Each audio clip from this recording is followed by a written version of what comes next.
This is the Sports Hit List. By the fans, for the fans. Final installment of the Mount Rushmore series, Carpool Launch for the Sports Hit List by the fans, for the fans. It is sad to say that this is our final installment in genre terms. We did one for the NFL, we did one for the MLB, NBA, and we finish off, like I say, we saved the best for last. What's dear to my heart is pro wrestling. Had to be the last installment we do. This will close out until December 30th. Let me introduce my panel. JJ Louis from the Backstage Brawl. How you doing, sir?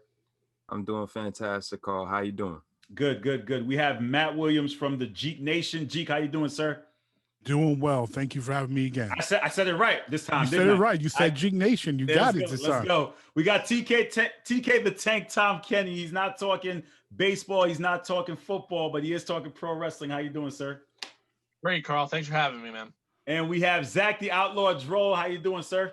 I'm doing very, very good. I'm still in the same clothes as the last segment, but that's okay. It's all good. So am I, man. Representing Mike Tyson. He's gonna win this exhibition this weekend. So I got Iron Mike. But special shout out to Zach and Nick who do the AEW injection. So today we are here for episode 1, the tag team divisions of Mount Rushmore. So this is JJ Louis' first Mount Rushmore. So JJ, I'm gonna give you the floor first. Who are your 4 all-time tag team in pro wrestling history? Much appreciated. First and foremost, we got to start off with the winningest tag team, the most decorated tag team of all the tag teams in history. We got to go with the Dudley Boys. They won everywhere, literally everywhere. And, you know, if you just basically followed their careers from ECW to now, you could basically see the amount of talent they put over. So we start off with them. Then we go Hart Foundation. What is there to be said? Although, Carl Coulange, he has his, qualms about Bret Hart. You got the Hart Foundation basically doing their thing, you know what I mean? And basically the Anvil and Bret the Hitman base. Again, their matches are endless. The Brainbusters.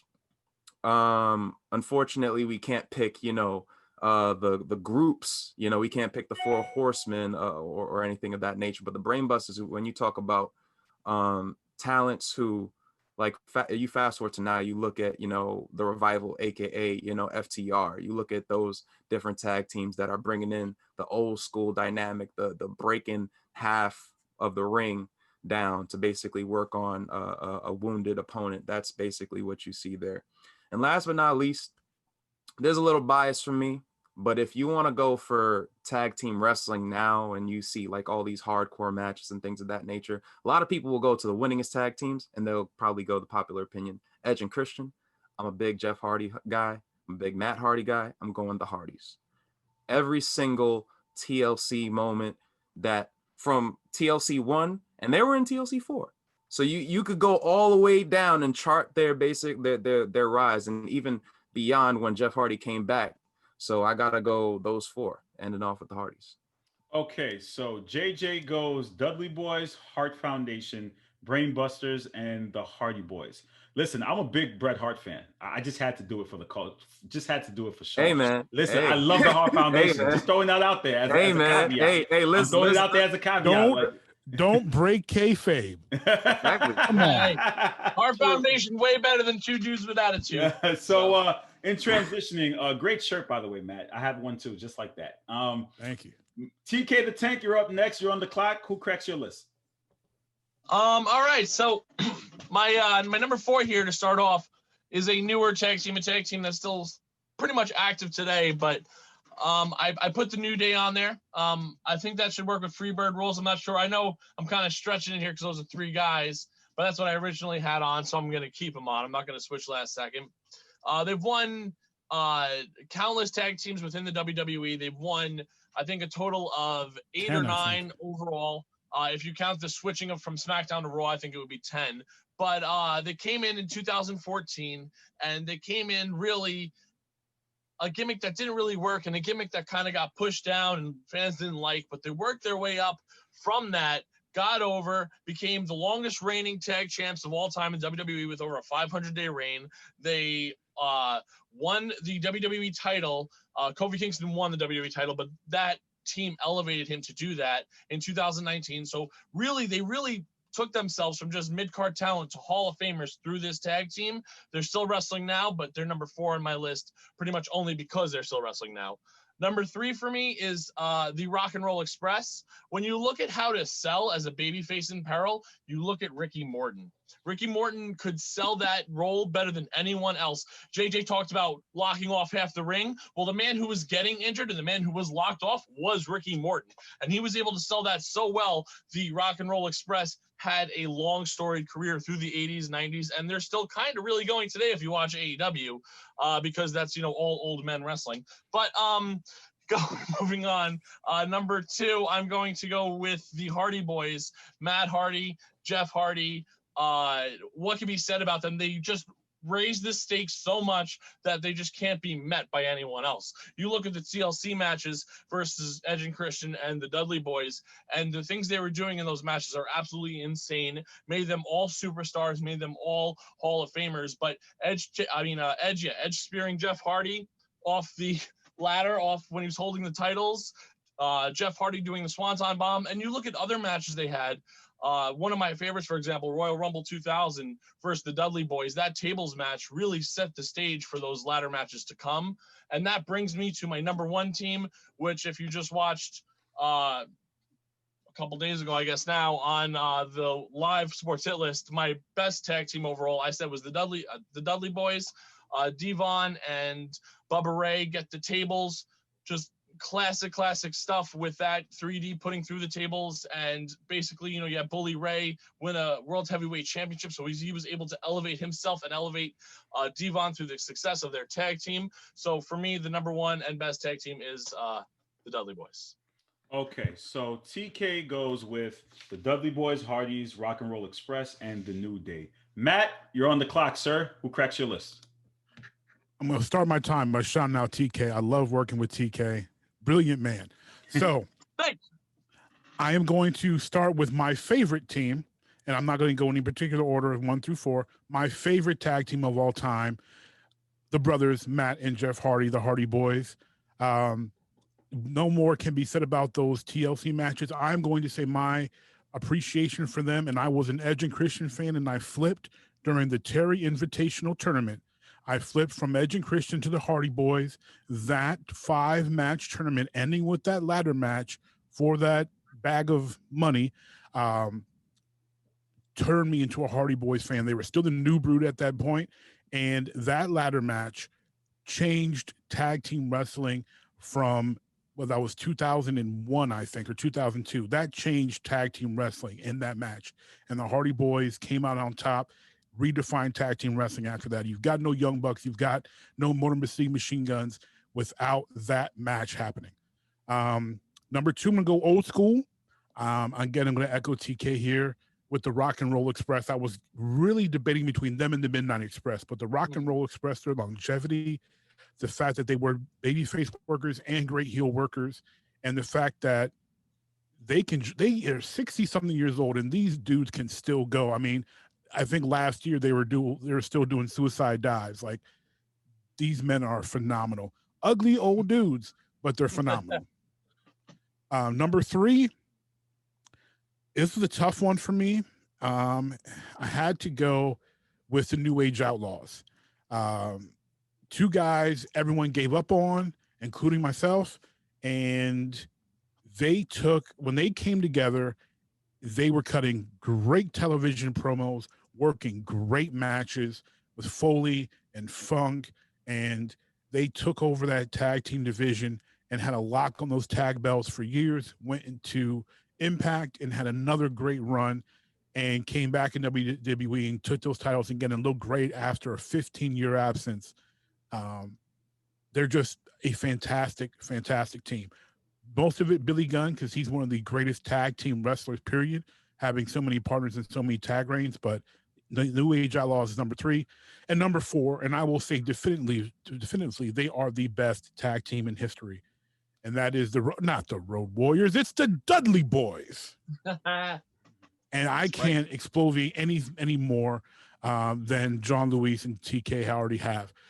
It's the Dudleys, man. Like you said, they are literally draped in WWE, New Japan, TNA, Ring of Honor. everywhere they've gone. And if WCW would have signed them before the WWE took them, or if they were left, they'd have been draped in WCW official gold too.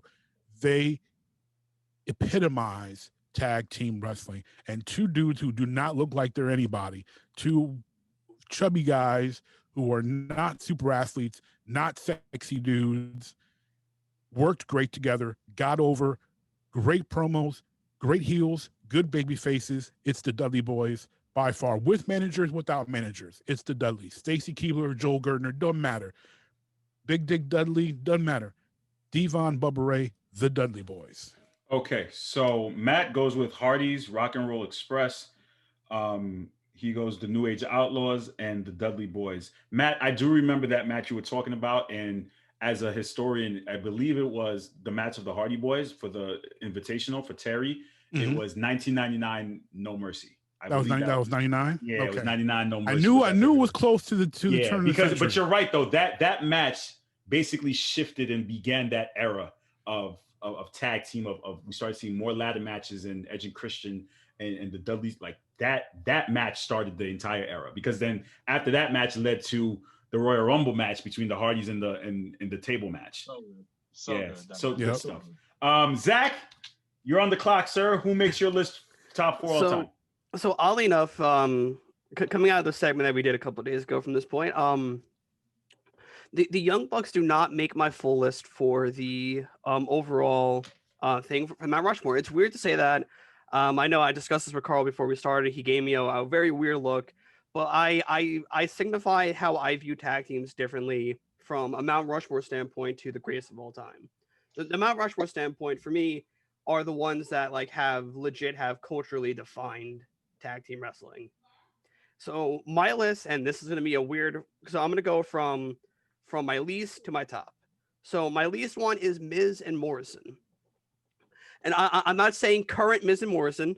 I'm saying Miz and Morrison during the ECW days, because they were the greatest cocky heels that you can ever see, because they had the dirt sheet, which was amazing. I didn't get to fully experience that, but I played through some of the video games where the dirt sheet was there, and they legit were just cocky, and they were fun, and they defined what a good a good cocky heel should be for the sport. For the sport of pro wrestling at that time.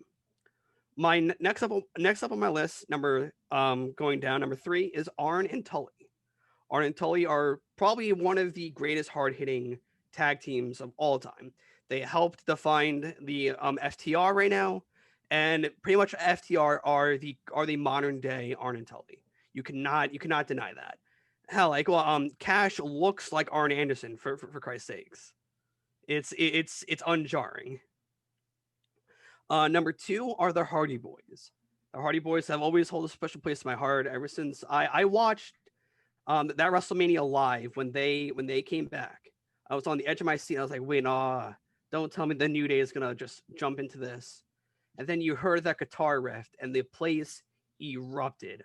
I got goosebumps just watching it at home. Like, oh my gosh, I get to see a tag team that I came into when they were broken up, and they had some of the greatest matches of all time. Now, my number 1 is Edge and Christian. Edge has always held a place in my heart, and so has Christian. Christian, someone who has defined the odds in pro wrestling. Hell, Vince McMahon wants to put a blue dot over his face every time he's on TV. And I think with how they define themselves, how Edge has gotten over, how Christian has gotten over, I think they have deserved, Edge and Christian as a whole, deserve to be the number 1 for me for my Mount Rushmore. Okay, so Zach goes Edge and Christian, Hardy Boys, the Brainbusters, Miz and Morrison. Just taking a look at this list, very knowledgeable. I will say it's very spread, well thought out. I'm surprised that the Brainbusters made 2 people's list, but well deserved. I think the shocking one, I like to lean towards the shocking one up for conversation. Miz and Morrison. So Matt, is that a fair pick for Zach to put up there? Fair? I don't know what sense of fair is. I mean, look, the Outlaw can make whatever choices there's a reason why outlaws live outside the law, because they make picks like Miz and Morrison. And look, I I don't like people from Ohio, so I generally diss the Miz, but I respect Miz. I'm a John Morrison fan ever since Tough Enough, and I think they are magic together, without a doubt. There's just no way in any form or fashion I wouldn't put them over the Road Warriors, and I can't stand the Road Warriors. Like, they haven't. You made great points with other teams, even Edge and Christian, who I wouldn't put up there, about impact on history. And then you started out with The Miz and Morrison, and they have had not really any impact on tag team history. Would you rather I go with Eminem then? Well, no, I mean, go ahead, TK. Eminem's pretty much the same thing as saying Miz and Morrison. I mean, Miz and Morrison, they only had such a short run. Eminem had such a short run. They didn't have longevity. They didn't stand the test of time. And like, I'm a big Miz fan. I like the Miz. When he won the world title, I was very excited. And I like John Morrison. When he came back, I was very excited. But you're leaving out teams like the Dudleys. You're leaving out so many other teams, even just the Young Bucks. I would put the Young Bucks over Miz. Yeah, I can see where you guys are coming from. Morrison, and you don't have the Young Bucks. I just don't understand Zach, at the end of the day, it's your list. You're gonna listen in the hit list streets of Mount Rushmore's. That's the least surprising pick compared to what we've dealt with in the past. With everything. This might be worse than David Wright. Hey, that was a bad pick. Worse than David Wright. That was a bad pick. But I will say this though: one team I'm surprised and disappointed, especially coming from Matt and JJ as fellow black men that did not make this Rushmore list. Are you talking about Harlem Heat? Yes, I am. Yes, I'm disappointed that Harlem Heat did not make the list. Well, actually, they were the most successful tag team in WCW history. How did they not make the list? I'm gonna let Jean go first. I don't know how you guys don't put Harlem Heat on your list. So like, there's a certain thing that like, especially with WCW. First off, I'm gonna preface it by saying this: I started off WWF. I'm gonna just leave it there. That's first and foremost. Secondly, with at least from the list that I've listed, Matt, we have Zach, we have TK the Tank. There's all people who offered like certain levels of precedence there. Like, even to the least extent with Miz and Morrison, you could see that you can say that they ushered in a digital age. If I wanted Harlem Heat, I'd probably go for Soul Man Rocky Johnson and Atlas. You know, there's a certain level of critique there. Like, coming from me, like one of the biggest moments, and of course they're a very decorated tag team. They've had countless number of matches, but if I think Harlem Heat, the one thing I'm going to think about is that one Sherry Martel interview. Yeah. Okay. All right. So it's like, at the end of the day, I look at the Hardys. I could look at countless number of moments. Not only that, but I could see who they impacted, as in the Young Bucks. I look back on the Brainbusters. You have FTR. I look back on all these different tag teams. You can even throw an Edge and ENC, where it's just like you can have of which I'm kind of surprised that there's like on, at least on Zach's list, there's both Miz and Morrison and Edge and Christian, because I feel like Edge and Christian kind of set the table for them. But regardless, you can make an argument that they basically laid the groundwork. Harlem Heat was a very entertaining tag team, but I don't know if they laid the groundwork for me on that. Okay, end. Fair. I'm going to say this. I love Harlem Heat. Except for the whole, Colonel Parker and coming out in chains, that was some BS. But I really like Harlem Heat.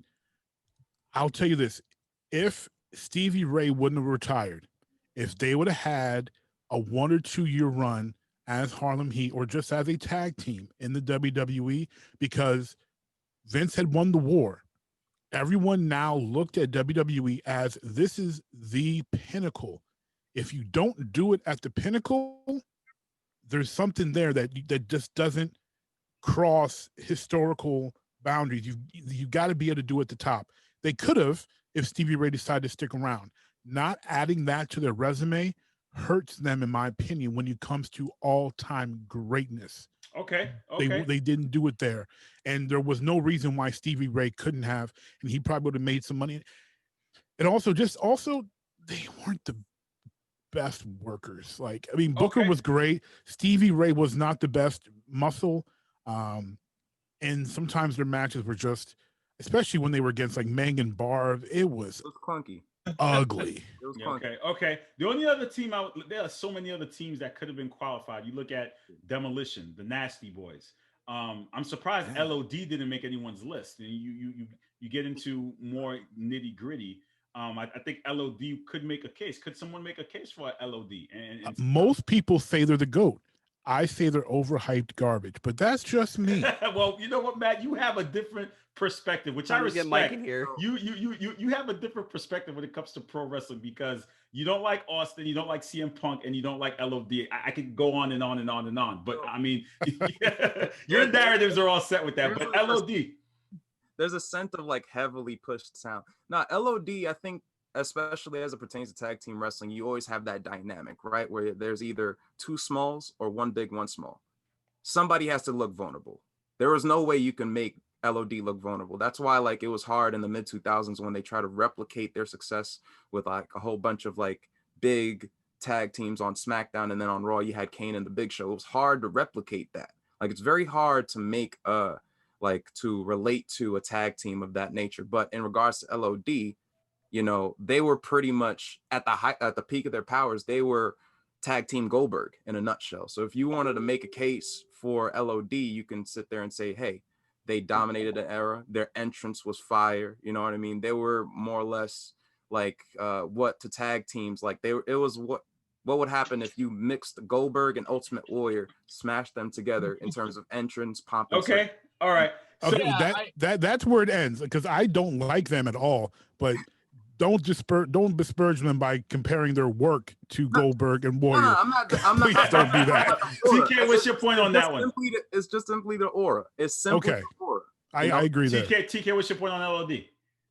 No, I was agreeing that, you know, they came in just these two kind of bodybuilders, went into Georgia and didn't know how to wrestle, and then they learned, and they really made something of themselves with Legion of Doom. But for me, it's most of just the aura that they had that was special. And I don't know, maybe it was a little bit before my time, but I just really, unlike looking at the other teams and thinking about even, you know, the Rock and Roll Express, which was before my time, I can still look at them and see what they contributed.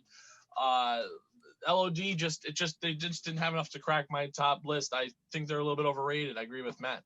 And I'll tell you why, Carl. The LOD, I see it, to me they're the Road Warriors, but whatever. Road Warriors, Legion of Doom. What got them over was not them. It was great marketing because they decided to and the Paul manager Ellering, they Paul Ellering, but they adopted the Mad Max gimmick. Mad Max, yep. And that got them over. They saw something cool in the movie, said this is hot, everyone likes this, no one other team is doing this, let's do this, and it got them over. Because once like TK said, like John Louis said, like they tried to replicate that with others, even tried to replicate that with LOD 2000 and giving them Sunny. It was terrible. No one believed it anymore. And Mad Max had faded. It was an 80s thing. They caught fire in the 80s, and by their 90s, they weren't anything anymore. Yeah. Well, definitely rest in peace to both of them, Animal and Hawk. So, Zach, I'm going to give you the floor first. Out of your four, it's decision time. Out of your four, who cracks the list? The Brainbusters, Arn and Tully.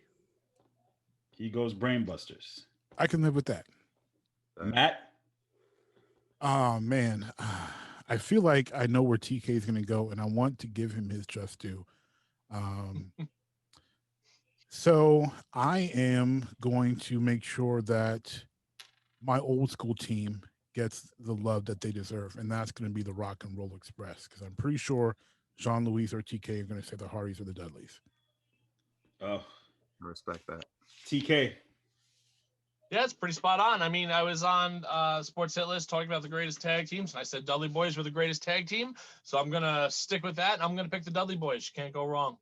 And then JJ.